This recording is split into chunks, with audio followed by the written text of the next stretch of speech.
ایک مرتبہ ہمارے آقا، بولو محمد الرسول اللہ، ہمارے نبی صلی اللہ علیہ وسلم نے خواب دیکھا. اچھا، ہمارے نبی صلی اللہ علیہ وسلم نے خواب میں بہت سے صحابہ کو دیکھا، لیکن دیکھا کہ صحابہ کرام کپڑا پہنے ہوئے ہیں، کسی کا کپڑا چھوٹا ہے، کسی کا کپڑا بڑا ہے، کسی کا کپڑا سینے تک آتا، کسی کا کپڑا پیٹ تک آتا. ہمارے نبی صلی اللہ علیہ وسلم فرماتے میں یہ خواب دیکھ رہا تھا، اچانک میں نے ایک شخص کو دیکھا جس کا کپڑا اتنا بڑا ہے کہ وہ زمین پر گھسیٹتے ہوئے اپنے کپڑے کو لے کے جا رہا ہے. تو ہمارے نبی صلی اللہ علیہ وسلم جب یہ خواب بیان کرے، صحابہ نے کہا وہ کون تھے؟ کہا جس کا کپڑا سب سے زیادہ لمبا تھا وہ عمر تھے. بولو وہ کون تھے؟ وہ عمر تھے. تو حضرت عمر رضی اللہ تعالیٰ عنہ وہیں بیٹھے تھے. کہا فما اولت یا رسول اللہ، یہ بخاری شریف کی روایت ہے. حضرت عمر رضی اللہ تعالیٰ عنہ نے پوچھا فما اولت یا رسول اللہ، اللہ کے رسول اس کا کیا مطلب کہ سب کے کپڑے چھوٹے بڑے اور میرا کپڑا اتنا بڑا کہ میں گھسیٹتا ہوا جا رہا. ہمارے نبی صلی اللہ علیہ وسلم نے فرمایا وہ کپڑا نہیں تھا، وہ تمہارا اسلام تھا. تمہارا اسلام اتنا اونچا ہے عمر، تم اسلام میں، ایمان میں اتنے مضبوط ہو کہ ایمان تمہارا آگے چلتا ہے، جسم تمہارا پیچھے چلتا ہے. میرے پیاروں، یہ حضرت عمر رضی اللہ تعالیٰ عنہ. لیکن مجھے جو عنوان میں نے شروع کیا وہ یہ ہے کہ میرے پیاروں، اپنے اسلام کو کیا کرنا ہے؟ بچانا ہے. اپنے ایمان کو بچاؤ میرے پیاروں، اور ایمان کو بچانے کے لیے کیا کرنا بتا رہا ہوں. ایک بات یاد آ گئی تو آپ کو بتاؤں. جب حضرت عمر رضی اللہ تعالیٰ عنہ امیر المومنین بنے، بولو کیا بن گئے؟ تو ایران کے بادشاہ یا ایران کا حاکم، اس نے اپنے ملک میں اعلان کیا کون ہے جو عمر کو قتل کر کے آئے؟ کون ہے جو عمر کو قتل کر کے آئے؟ ظاہری بات ہے جب اتنے بڑے علاقے میں اور اتنی بڑی حکومت میں اعلان ہوگا تو کھڑے ہونے والا آدمی بہت ہی بڑا آدمی ہوگا، بہت ہی زیادہ ماہر ہوگا. اس نے کہا آپ مجھے انعام بتاؤ. انعام بتانا آپ کا کام ہے، عمر کی کٹی ہوئی گردن لانا میرا کام ہے. خیر انعام طے ہوا. وہ شخص آئے مدینہ میں گھوم رہے، عمر کہاں ہے؟ ان کو ایسا لگا کوئی محل ہوگا، کوئی بادشاہت ہوگی، کوئی بڑا کمرہ ہوگا، کوئی بڑی عمارت ہوگی. اب لوگوں کو پوچھ رہے کہ عمر امیر المومنین، آئین عمر امیر المومنین. تو کہا یا حضرت عمر کا کوئی ایسا لمبا چوڑا مکان محل نہیں ہے. اور یہ جو وقت ہے نا، اس وقت تو بیت المال کے اونٹوں کو چرانے جنگل گئے ہوں گے. اس وقت تو بیت المال کے اونٹوں کو چرانے کے لیے جنگل میں گئے ہوں گے. تم جنگل کی طرف چلے جاؤ. تو یہ بہت خوش ہو گئے کہ یہ تو بہت اچھا موقع ہے کہ جنگل کا معاملہ ہے، کوئی دیکھنے والا نہیں، اور میں آرام سے جاؤں گا اور جنگل میں. اور یقیناً وہ جنگل میں گئے تو دیکھا بہت سارے اونٹ ہیں. سمجھ گئی یہیں کہیں عمر ہوں گے. تو دیکھا کہ ایک درخت کے نیچے حضرت عمر لیٹے ہوئے. دیکھا کہ ایک درخت کے نیچے عمر لیٹے ہوتا. اس سے اچھا کیا موقع ہوتا مانگنے کا کہ اگر بڑے بازار میں ہوتے تو 10 آدمی میرے پیچھے دوڑتے، مجھے پکڑنے جاتے. وہ قریب گئے اور حضرت عمر رضی اللہ تعالیٰ عنہ اطمینان سے الحمدللہ سو رہے ہیں. آج بھی تاریخ کی کتابوں میں لکھا یہ قریب گئے کہ اچانک ایک آواز آئی. دیکھا تو سامنے شیر آ گیا ہے.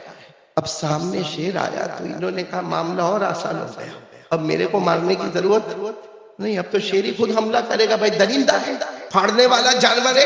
اس لیے یہ تو بہت ہوشیار تھے، درخت کے اوپر جا کے بیٹھ گئے اور دیکھنے لگے کیا ہوتا. وہ کہتے ہیں میرے پیدا کرنے والے کی قسم حضرت عمر جب تک سوئے رہے شیر چاروں طرف گھومتا رہا. ایسا لگا جیسے اللہ نے ایک واچ مین بھیجا ہے، اللہ نے ایک نگرانی کرنے والا بھیجا ہے. کہا گھومتا رہا. کہتے حضرت عمر رضی اللہ تعالیٰ عنہ کی جب آنکھ کھلی، اب بیدار ہو گئے. کہا وہ شیر اپنے واپس جنگل کی طرف جانے لگا. یہ اوپر سے نیچے آئے، قدموں میں گر گئے. کہا عمر مجھے بتاؤ یہ کیا معاملہ ہے؟ ایک تو آپ بادشاہ ہے، آپ جنگل میں اونٹ کو چرانے کے لیے آتے ہیں اور شیر آپ کی حفاظت کرتا ہے. حضرت عمر نے فرمایا وہ شیر نہیں ہے، وہ ہمارا ایمان ہے جو ہماری حفاظت کرتا ہے. وہ ہمارا ایمان ہے جو ہماری حفاظت کرتا ہے. چلو یہ میں نے حضرت عمر کے کچھ واقعے آپ کو مختصر وقت میں بتائے. پھر میں بتانا چاہتا ہوں ہم کو ایمان کی فکر ہے نہیں معلوم، لیکن حضرت عمر کو اتنے سب بشارتوں کے بعد، بھائی ہمارے نبی صلی اللہ علیہ وسلم کے بعد کوئی نبی آنے والا، ایسا ٹھنڈا کائے کو بولتے ہو؟ بولو نا آنے والا. آپ سے ایک بہت بڑا کام بھی میرے کو لینا ہے، بولو نا کوئی آنے والا نہیں. اللہ نے فرما دیا ما کان محمد نبا أحد من رجالكم ولكن رسول الله وخاتم النبيين. اللہ تبارک و تعالیٰ نے اعلان فرما دیا میرے محمد میرے مصطفیٰ صلی اللہ علیہ وسلم کے بعد اب کوئی نبی آنے والا. لیکن ہمارے نبی نے کیا فرمایا؟ لا نبی بعدی. ہمارے نبی نے فرمایا سنو سنو سنو، میرے بعد کوئی نبی آنے والا نہیں. لو کان بعدی نبی لکان عمر. اگر اللہ میرے بعد کسی کو نبی بناتے، اللہ بنانے والے نہیں، میرے بعد کوئی نبی آنے والا نہیں، لیکن اگر اللہ میرے بعد کسی کو نبی بناتے تو عمر کو نبی بناتے. میرے پیاروں، مجھے اب اصل پوائنٹ پر آنا ہے. ایک بہت بڑے تابعی ہے جن کا نام ہے شہر. ہمارے یہاں یہ نام نہیں رکھتے ہیں. کیا نام ہے؟ پورا نام ہے شہر بن حوشب. پورا نام ہے شہر بن حوشب. آپ صرف اتنا یاد رکھیں ایک تابعی ہے شہر. وہ ایک مرتبہ ہمارے نبی کی بیوی یعنی ہمارے نبی صلی اللہ علیہ وسلم مثال فرما گئے، ہمارے نبی پردہ فرما گئے. یہ شہر جو ہے نا شہر، یہ ہمارے نبی صلی اللہ علیہ وسلم یعنی سوچو کہ ایمان کی حفاظت کتنی ضروری ہے کہ ہمارے نبی صلی اللہ علیہ وسلم بھی اپنے ایمان کی حفاظت مانگا کرتے تھے. تو میں پھر آتا ہوں اس بات کے اوپر کہ کون؟ حضرت شہر. یہ ایک مرتبہ ہمارے نبی صلی اللہ علیہ وسلم کی بیوی یعنی ہماری ماں، نام بولو ام سلمہ، نام بولو ام. تو یہ شہر گئے، یہ تو بچے کی طرح، اور ہمارے نبی کی بیوی تو ہم سب کی ماں ہے. یہ ام سلمہ کے پاس گئے، جا کر کہا آپ میری ماں ہیں، مجھے صرف یہ معلوم کرنا ہے کہ میرے نبی سب سے زیادہ کون سی دعا مانگتے تھے؟ بولو نا، میرے نبی سب سے زیادہ کون سی دعا مانگتے تھے؟ تو حضرت ام سلمہ رضی اللہ تعالی عنہ نے فرمایا تم مجھ سے پوچھنے آئے؟ تو وہ شخص نے کہا اللہ کے رسول آپ کے ساتھ اٹھتے تھے، بیٹھتے تھے، کھاتے تھے، پیتے تھے، آپ کے ساتھ رہنا سہنا ہوتا تھا، آپ کو زیادہ معلوم ہوگا کہ ہمارے نبی سب سے زیادہ کون سی دعا مانگتے تھے. تو حضرت ام سلمہ کے آنکھوں میں آنسو آ گئے. کہا ہاں ایک دعا تھی جو میرے نبی بہت زیادہ مانگتے تھے، بہت زیادہ مانگتے تھے. تو حضرت شہر سے نے لکھنا شروع کیا، آپ بتائیں، آپ مجھے بتائیں کہ میرے نبی سب سے زیادہ کون سی دعا مانگتے تھے؟ حضرت ام سلمہ نے فرمایا یہ دعا مانگتے تھے، یا مقلب القلوب ثبت قلبی علی دینک. اکثر کو یاد بھی ہوگی، پڑھو نا، یا مقلب القلوب ثبت قلبی علی دینک. یعنی دلوں کو پلٹانے والے میرے ایمان کی حفاظت فرما لے. ہمارے نبی دعا مانگ رہے، اللہ میرے ایمان کی. حضرت ام سلمہ کہتی ہے میں نے اس وقت، اب حضرت ام سلمہ آگے بتا دیے کہ میں نے اس وقت میرے نبی کو پوچھا بھی آپ کو ایمان کی دعا کا کو کرنے کا، آپ کو ایمان کی، آپ تو آپ کے ایمان سے بڑھ کر اللہ کی قسم کسی کا ایمان ہی نہیں ہے. آپ یہ دعا مانگتے ہو کہ اللہ میرے ایمان کی حفاظت فرما دے. آپ کو ایمان کی حفاظت کی دعا کیوں مانگنا؟ ہمارے نبی حضرت ام سلمہ فرماتی میرے نبی کی آنکھوں میں آنسو آئے اور کیا فرمایا؟ قال رسول اللہ صلی اللہ علیہ وسلم ان قلوب بنی آدم بین اصبعین من اصابع الرحمن من شاء اقام ومن شاء ازاغ او کما قال رسول اللہ صلی اللہ علیہ وسلم. کہتے ہیں ہمارے نبی نے فرمایا ام سلمہ سے میں یہ دعا مانگتا ہوں اللہ میرے ایمان کی حفاظت فرما. کیوں؟ کیونکہ ہم جتنے ہیں سب کے دل اللہ کی دو انگلیوں کے درمیان میں ہیں. ہم سب کے دل کہاں پر ہے؟ بولو اللہ کی. کیسی اللہ کی انگلیاں؟ اللہ بہتر جانے، مگر اللہ کی دو انگلیوں کے درمیان. ہمارے نبی نے اشارہ کر کے فرمایا سب کے دل اللہ کی دو انگلیوں کے درمیان میں ہے. یقلبها کیف یشاء، اللہ جیسے چاہتا ہے پلٹاتا ہے. من شاء اقام، چاہتا ہے تو موت کے پہلے کلمہ بچا لیتا ہے. شاء ازاغا، چاہتا ہے تو موت سے پہلے کلمے کو چھین لیتا ہے. یہ کون دعا مانگتے ہیں میرے پیاروں؟ اور میں وہ حضرت عمر کے بارے میں کہہ رہا تھا کہ ایک صحابی حضرت حذیفہ، بولو کون؟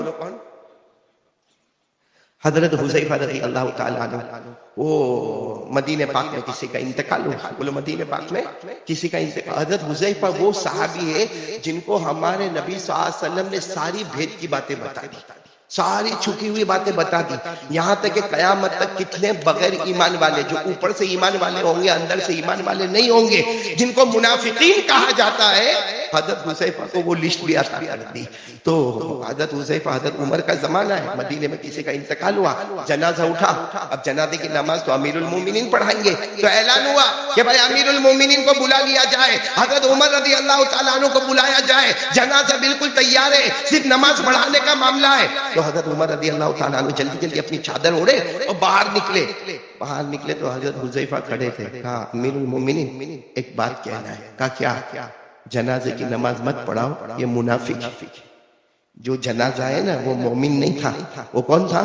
منافق تھا. سننا حضرت عمر جن کے لیے شیر بھی حفاظت کرے، جن کا اسلام کا غلبہ ہو. حضرت عمر نے کہا اچھا ایسا معاملہ ہے. حضرت عمر نے کہا ٹھیک ہے بھائی لوگوں تم میں سے کوئی ایک جنازے کی نماز پڑھا دو. یہ کہہ کر حضرت عمر ایک گلی میں چلے گئے. جب جنازہ اٹھ کے چلا گیا تو حضرت عمر نے حضرت حذیفہ کو بلایا.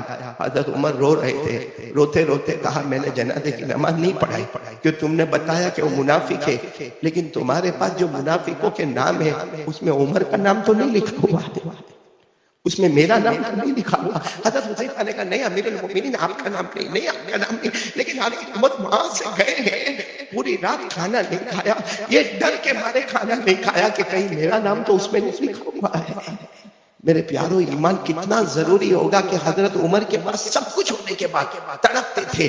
ہمارے نبی سے بڑھ کر کسی کا ایمان نہیں. اور ہمارے نبی، آپ حدیث کی کتابیں اٹھاؤ، ہمارے نبی صلی اللہ علیہ وسلم دعا مانگ رہے اللہم احفظنی بالاسلام قائما واحفظنی بالاسلام قاعدا واحفظنی بالاسلام راقدا. ہمارے نبی دعا مانگتے اللہ میں کھڑا رہوں میرے ایمان کو بچا لینا، اللہ میں بیٹھا رہوں میرے ایمان کی حفاظت کر لینا. اور آخر میں ہمارے نبی فرماتے اللہ میں سویا رہوں اس وقت بھی میرے ایمان کی حفاظت کر لینا.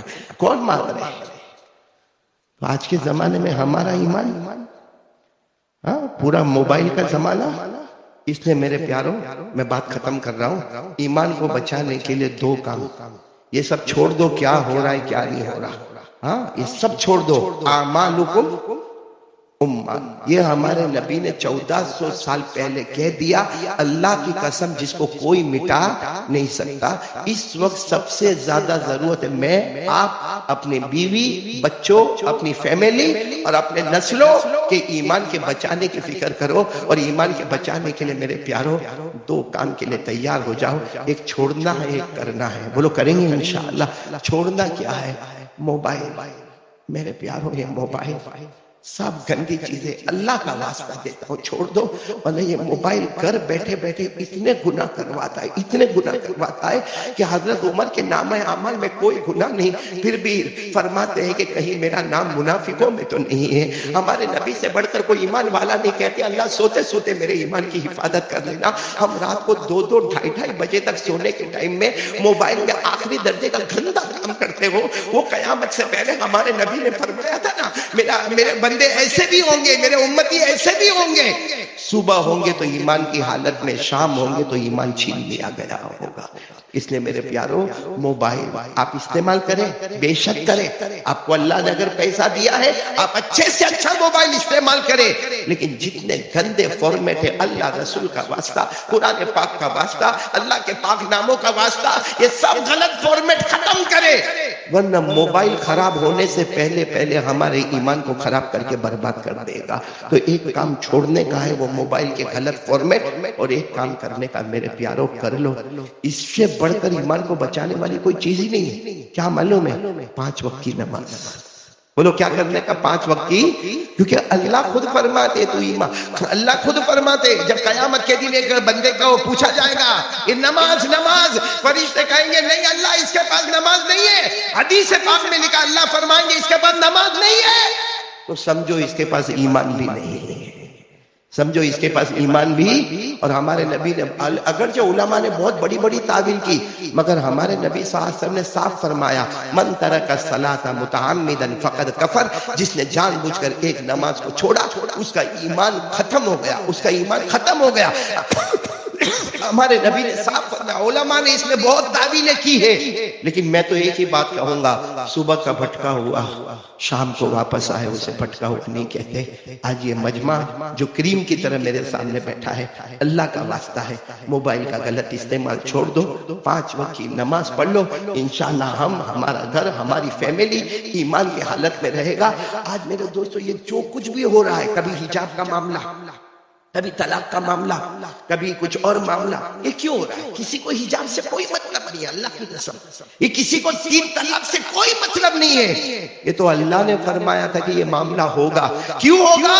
وَدَّ الَّذِينَ كَفَرُوا مِنْ أَهْلِ الْكِتَابِ لَوْ يَرُدُّونَكُمْ مِنْ بَعْدِ إِيمَانِكُمْ كُفَّارًا، اور آپ نے 30ویں پارے میں پڑھا ہوگا، وَمَا نَقَمُوا مِنْهُمْ إِلَّا أَن يُؤْمِنُوا بِاللَّهِ الْعَزِيزِ الْحَمِيدِ۔ یہ کوئی معاملہ نہیں ہے، صرف معاملہ یہ ہے کہ ایمان کو چھین کیسے لیا جائے۔